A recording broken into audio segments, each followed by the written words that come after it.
I'd like to welcome everyone to the podcast for today, the video podcast that we're doing. Today we have David Simon, who has a long history with the Olympics and attracting sports events to Southern California.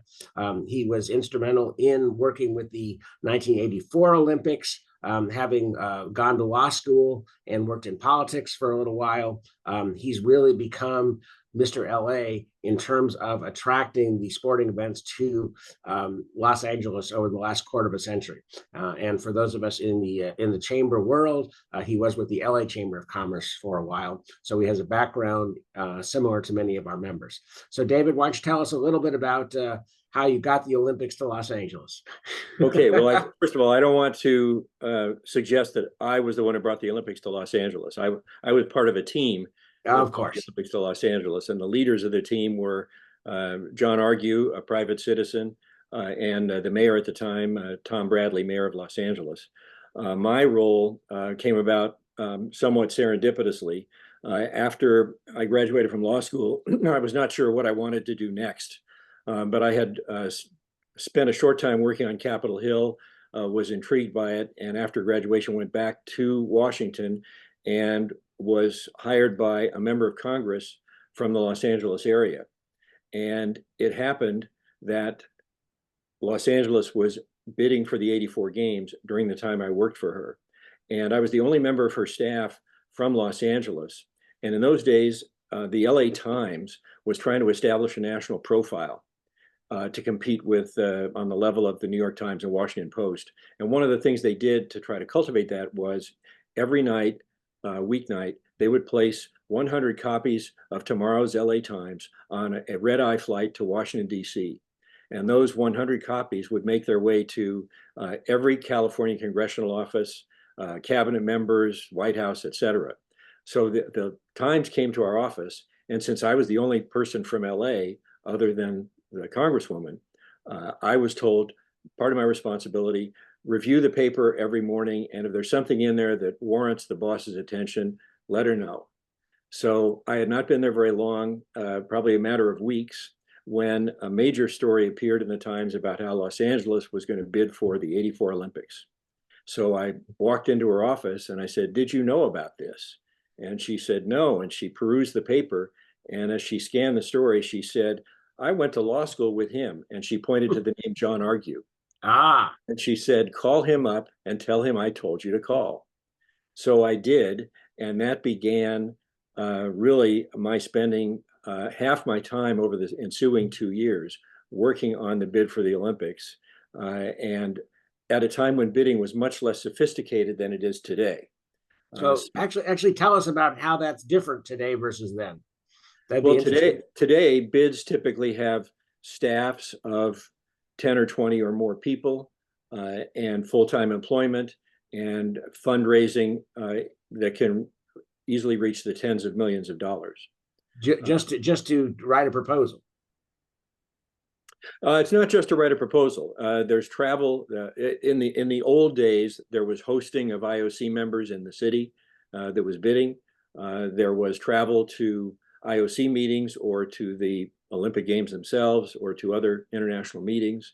There would be no lack of reasons to spend money if you were so inclined. But in 84, that was not the case. And John Argue was fond of saying in later years that the total cost of the LA bid was $200,000. Wow. And he knew because he signed every check personally. Now, the bid was presented by an entity called the Southern California Committee for the Olympic Games. Now, that's a mouthful. The acronym is SCCOG, or SCOG for short. And that entity goes back to the 1930s. The first LA Olympics was held in 1932. And after those games, which were the most successful of that era, after those games, of course, the next games were in Berlin in 1936. And the 1940 games were going to be in Tokyo. And the IOC decided that that wasn't looking too good. So they were looking to a recent Olympic host city that could step in. So the IOC contacted the IOC member from Los Angeles at the time and asked if that was possible. And he quickly put together a proposal which never came to fruition because the games were eventually canceled. But in the course of doing that preliminary work, SCOG was established as a brand new entity whose mission was to promote the Olympic movement in Southern California. And under that very general heading, after World War II, Los Angeles started bidding for the Olympics regularly, starting with the 1948 games, the first after the war. And in fact, Los Angeles submitted a bid for every Olympics from 1948 to 1984. All of them lost except the 1984 bid. So Los Angeles will not only become only the third city to host the games 3 times in 2028, but is also the city that is in the Olympic record books as having lost more bids than anyone else. And there's some pride to be had in that because repeated bids establish your credentials with the IOC, and perseverance eventually does pay off in the Olympic world of bidding as it does on the field of play. So with that as background, when LA bid for the 1976 games, it came in third behind Montreal. In 1980, the games which went to Moscow, Los Angeles came in second. And so when the 84 games rolled around, other cities around the world said, well, it's Los Angeles's turn. They're in the favorites position.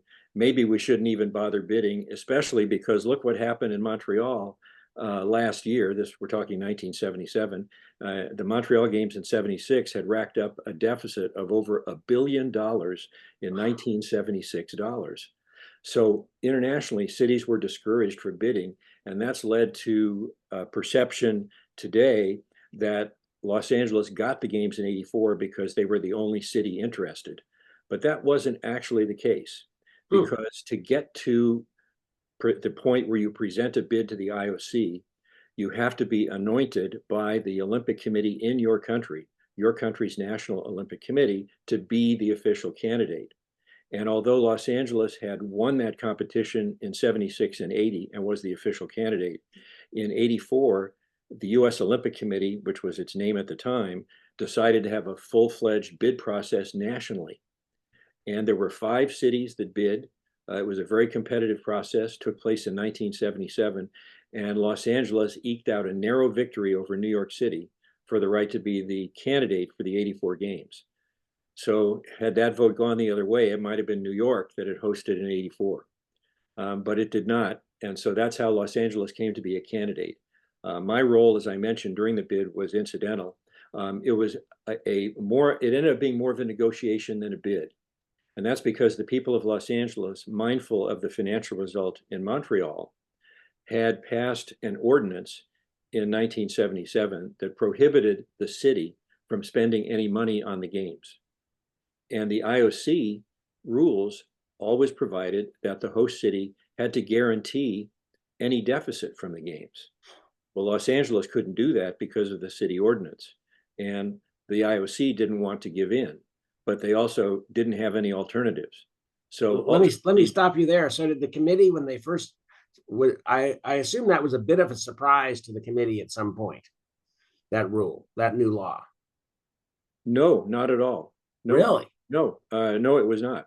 No, the committee was confident that the games could be staged privately. Wow. So even at that early stage? Yes.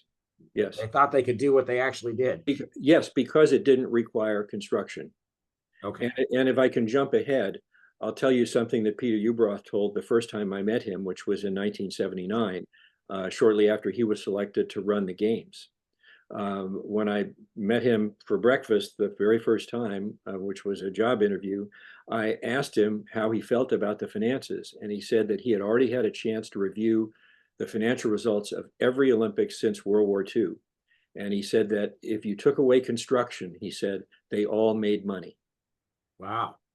So he said he was confident that since we didn't have to do any major construction or limited construction, that we would have the same result. And then this was 5 years before the games. So coming back to the bid phase in 1977 and 78, it was a negotiation. The IOC eventually blinked.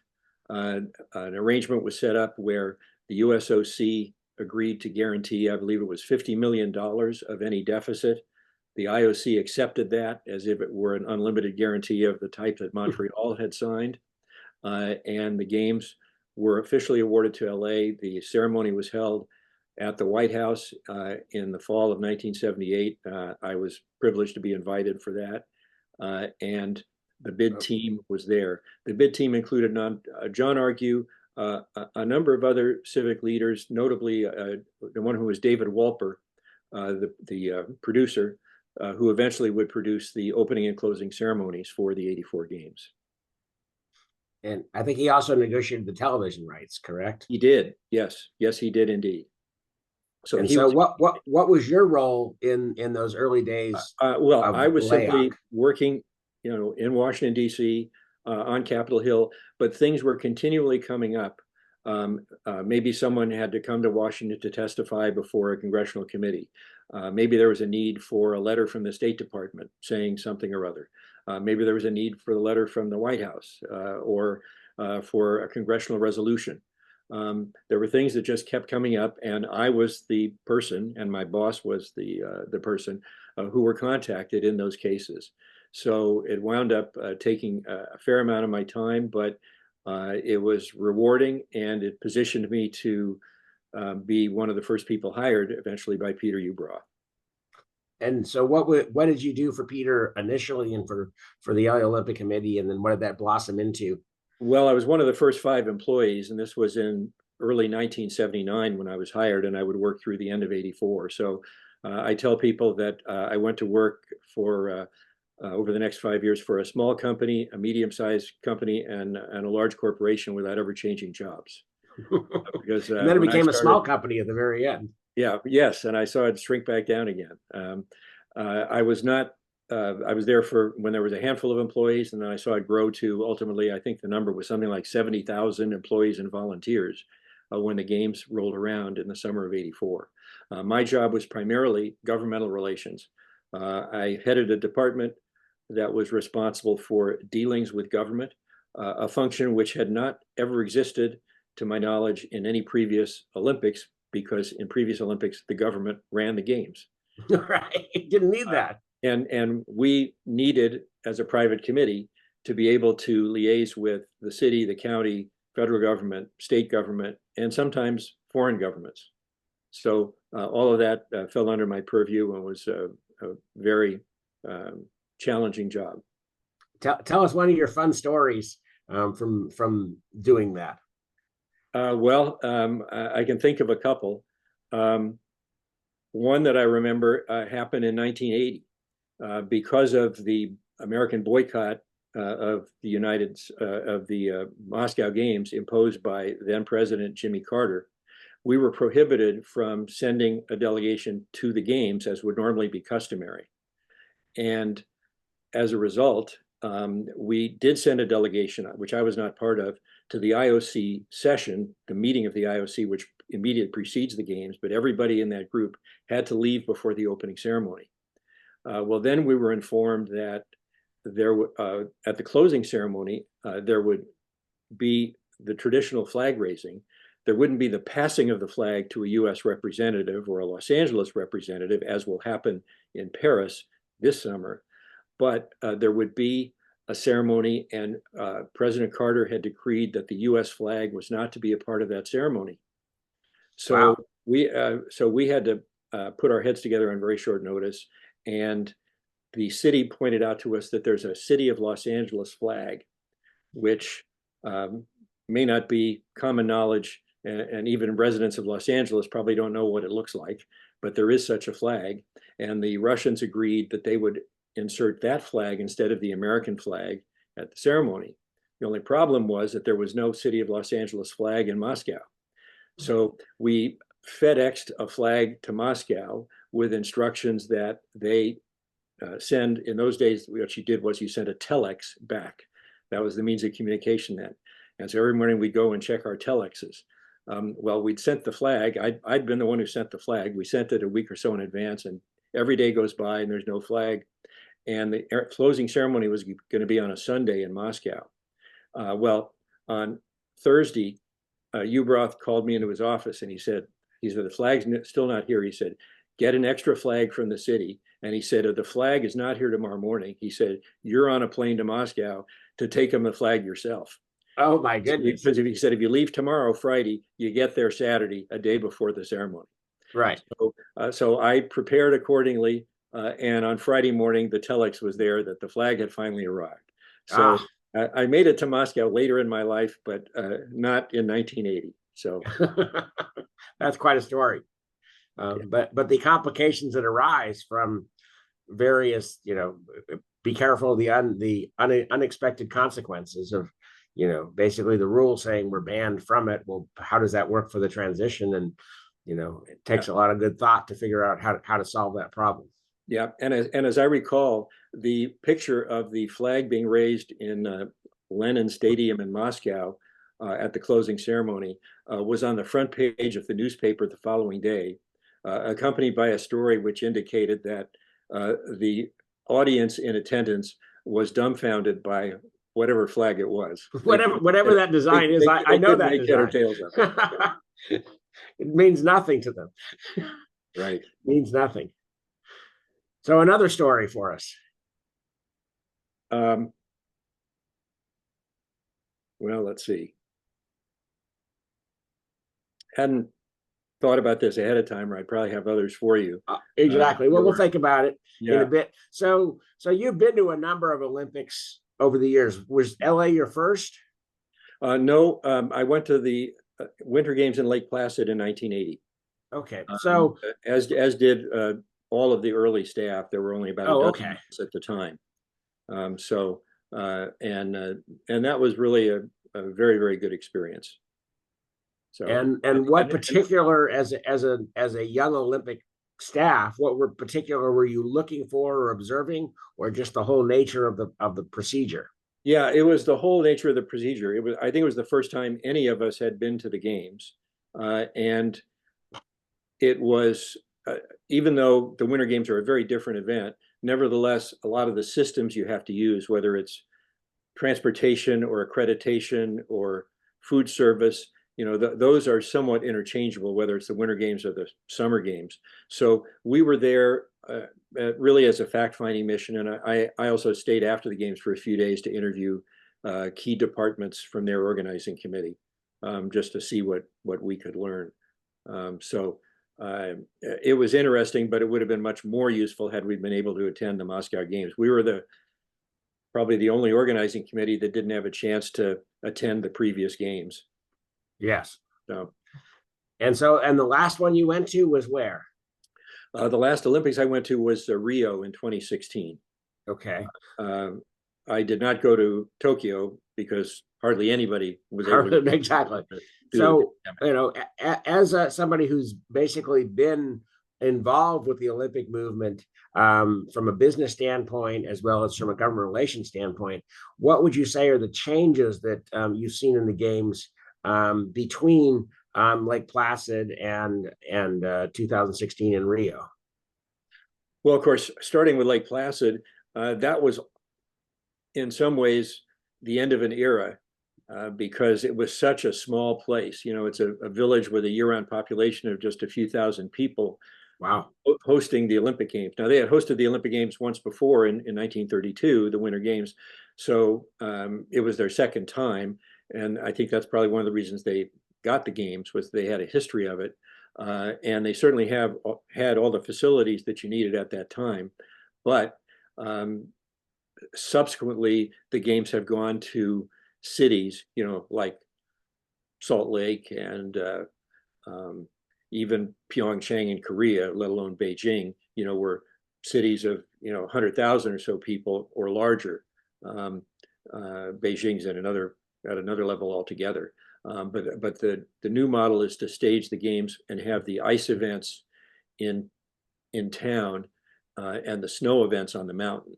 Whereas in Lake Placid and probably in earlier winter host cities like Cortina or Chamonix in France, the idea was to have everything in a very small area, both the indoor and the outdoor events.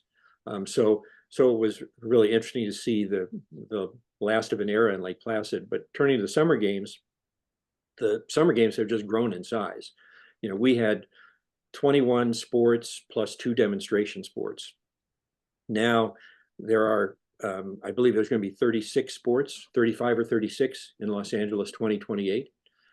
So there's been an escalation in size and in revenue. Adding sports like that, adding numbers of athletes adds complexity. So, you know, our entire budget for the games was, you know, in the ballpark of $500 million. And now the games costs are well into the billions, sometimes 8 digits, depending on the city. Los Angeles, I believe, has roughly a $6 billion budget for 2028. And as in 1984, the idea is to stage it using existing facilities. So, meaning no construction costs of consequence. And then after the LA game, what happened? What the Southern California Committee had some extra money, right? Yeah, actually, the Southern California Committee did not. But the provision was made that if the games had a financial surplus, it would be divided up with 60% going to the U.S. Olympic Committee and its federations, 40% staying in Los Angeles for the benefit of youth and sports. It wasn't described in detail, but that simple phrase, you know, for youth and sports, meant that the 40% ended up endowing a foundation. The 40%, which I don't think anybody thought it would reach 7 figures even back in 1978, but it wound up being about a $95 million. 40% alone was $95 million because the LA Games generated an operating surplus of in the neighborhood of $230 million in 1984 dollars. Wow. It would probably be double that, if not more. Yes. Yes. Yeah. And that 95 million, LA's 40%, endowed what was then called the Amateur Athletic Foundation of Los Angeles and is today called the LA 84 Foundation. And it exists to benefit youth sports across Southern California, broadly speaking. From San Diego, I think, to Santa Barbara, they fund youth sports programs, mostly with small grants of a few thousand to perhaps an upper limit of, you know, 40 or 50,000. But they teach kids archery, volleyball. They take them out in canoes. They, you know, all the Olympic sports. They try to see that kids get to participate in Olympic sports. They've even, at times over the life of their existence, had grants to keep public pools open in the summer when they otherwise might have closed. So you're using the word currently. So they had $95 million back in, and that was 40 years ago, and they're still being able to sustain that that kind of thing. Yeah, they have more than that today. I don't keep close track of it, but I would say they have in the neighborhood of 150 million today, if not more. Oh, that's fabulous. Yes. Yeah. So they give out, you know, a certain percentage of their money as grants every year, and their endowment grows to be able to fund future generations. That's great. So when the organization became small again in the fall of '84, what did you look back on most fondly over your 5-6 year association with Peter and the crew? What I enjoyed the most about the job, aside from the fact that, as I mentioned, it was something that hadn't been done before, so there was a feeling that, you know, we were kind of breaking new ground with this whole idea of government relations. I particularly enjoyed the fact that we had to react every day to what the latest news was, because the Olympics then was front page news in LA from the beginning, partly because of the controversial way in which the games came to LA, those protracted negotiations, which then, just as the organizing committee was getting started, you had the boycott announced of the Moscow Games, which were announced at the beginning of 1980. And the fact that you could plan your day, but it might get disrupted, you know, by something that you heard on the radio or saw on television or read in the paper that morning. That was an exciting aspect of the job. I'll also tell you that when I started the job, much as I thought that it was going to be a successful event and I was excited to be a part of it and get in on the ground floor, I learned very quickly that if I was in a social setting around people I didn't know, it was best not to say where I worked. Hmm. At the beginning, I thought I was really proud of the fact that I was working for the Olympic Committee, and he worked for the Olympic Committee. If I told people at a social event, a cocktail party, a dinner party, whatever it was, but if I told them I worked for the Olympics, by the end of the evening, someone would be jabbing a finger in my chest saying, "You're going to bankrupt the city. You know, it's not going to work." Wow. And I got that for most of the next 3 years, probably till at least 1982, and then it started to dissipate. And when the games, were over, I look back with satisfaction on the fact that we had overcome all the naysayers. Thanks to Peter Ueberroth's wisdom in establishing the financing the way he did. So after the Olympics was over, tell us a little bit about what you've been doing with yourself. Well, after '84, I went to work for the LA Chamber of Commerce, and I worked there for a couple of years. And while there, I came up with an idea. I had been looking around in the wake of our games, realized that we had not only all the facilities in place that had hosted the games, but we had the people who had just organized the games and had the skills. And yet we were being passed over for events that could utilize the facilities we had, whether it was world championships and Olympic sports, NCAA events, whatever it was, we weren't being chosen. And the reason we weren't being selected was not necessarily because we weren't trying to get those events, but because our events, our facilities were not all in the city of Los Angeles. Southern California geography is hard to understand if you don't live here.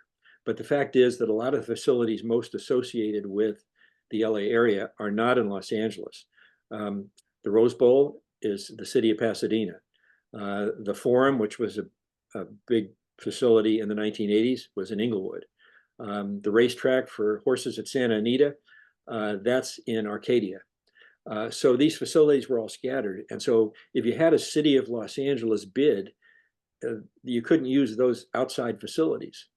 So it was just too complicated, and we typically weren't bidding for these events. So I came up with the idea of forming a Chamber of Commerce sports committee to go after some of these events. And we did, and we had a couple of successes. And I was authorized by the leadership of the chamber at the time, which included John Argue, whose name came up earlier. And he was the chamber chairman one of the years that I was there. They passed a resolution saying that we should spin off the sports committee as a private corporation called the Los Angeles Sports Council. And that was done, and I was hired as the full-time president to run that entity, and I ended up running it for the next 30 years. I didn't do it as a career move like that. I thought I'd do it for a while, but challenges kept coming up, kept making the job interesting, and I was there from 1988 to 2018, and I retired at the end of 2018. And what are you most proud of for what you accomplished during those 30 years?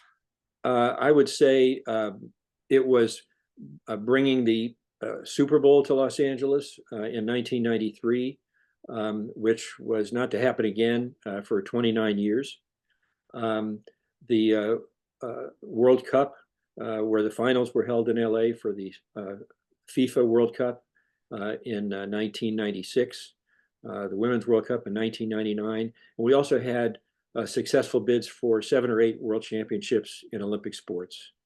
So, and there were many other things, but those be the main things that come to mind. And were you negotiating with the sports federations or like the NFL to get those here? Or was there also a liaison with sponsors and things like that? Not so much with sponsors, some, but every event has a bid process, typically, whether it's a federation or a league. So in the case of the NFL, I will tell you that short story. It's not Olympic, but when we formed the Sports Council, the thought was really Olympic sports and college sports. We really weren't thinking in professional terms. But I hadn't been on the job very long when I was approached by the general managers of the local stadiums, Anaheim Stadium, where the Rams played, the Coliseum, and the Rose Bowl. And they came to me and said that they just had the experience of bidding for the 1990 or 91 Super Bowl. and they all lost because they knocked each other out of the bidding, because other markets only had one bidder, but we had three. And there was no way for them to coalesce because they all reported to different entities, governmental entities. And so they heard about the sports zone and they said, maybe if we come together under you, we can all cooperate and make a bid. And without going into detail, that's what happened. We eventually were able to approach the NFL. We went back to the owner of the Philadelphia Eagles was chairing the site selection committee for the next Super Bowl. So we flew back to Philadelphia one day on a game day, and we had breakfast with him, and we presented our proposal, and we said, you can have any one of the three stadiums. They've all agreed to abide by your decision. And he said, bid the Rose Bowl. I said, okay, fine. We said, why? And he said, two reasons. He said, one is it has more seats than any other facility. So there are more tickets. He said, that's one. And he said, the other reason is, he said, it looks the best on TV. He said, it's the only stadium where from the blimp, you look down and it's surrounded by green because of that golf course. He said the other stadiums, they're either in the middle of a city or they're surrounded by parking lots. He said, it's just not the same. So that's how the 1993 Super Bowl came to the Rose Bowl. That's awesome. Well, thank you for that. Yeah. One last question. So you've been to a number of Olympics, and we have a number of listeners who are actually going to go to Paris this summer. What couple suggestions would you have for them in terms of taking in the crowds, the atmosphere, and things like that? Well, assuming you're talking about people who don't have credentials around their neck. Correct. That lets them take the VIP transportation and all the rest. Right. I would say don't be overly ambitious in trying to see more than one event per day.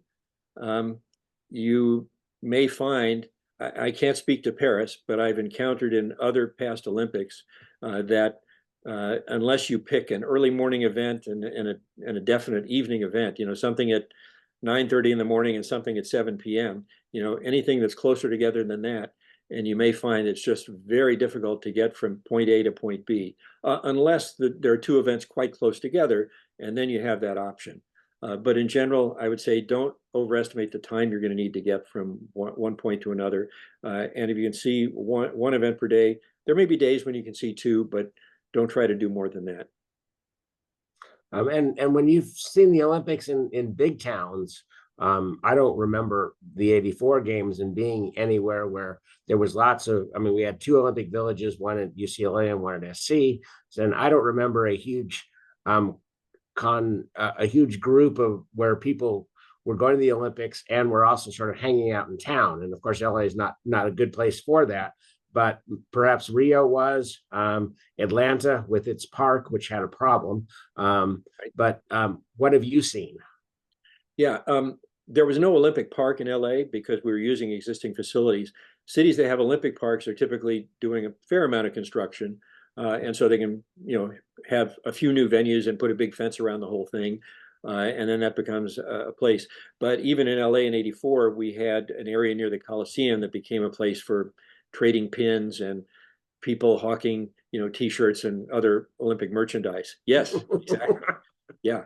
So that will exist everywhere. I don't know where that is in Paris, but there is typically a place. It could be near the Olympic Superstore, for example, or maybe there is an Olympic park in Paris that I'm just not familiar with, but there will typically be an area that will form where you can go without tickets and soak up atmosphere and spend money on things if you wish. So I would look for that. Well, I appreciate your time. We all appreciate your time. Do you have any closing thoughts on the Olympic movement in general? Well, I think in general, sports is a growth industry, certainly in Los Angeles, if not worldwide. And when you think about the growth in the Olympics, we talk about new sports being added. Cricket, as an example, is being one of several sports being added in LA for 2028. And that may or may not have a big impact in the United States, but it's evidently already having a big impact around the world where cricket is played. The people who are playing cricket or following cricket, they're terribly excited that maybe their country is going to be in that Olympic competition, and the people that they're now watching on the pitch in their home country, they're going to be wearing that country's name across their chest in 2028. So the Olympics still has the capacity to inspire, and I think it will continue to do so. Well, thank you so much for your time. And I think we all learned a lot. So it's truly appreciated.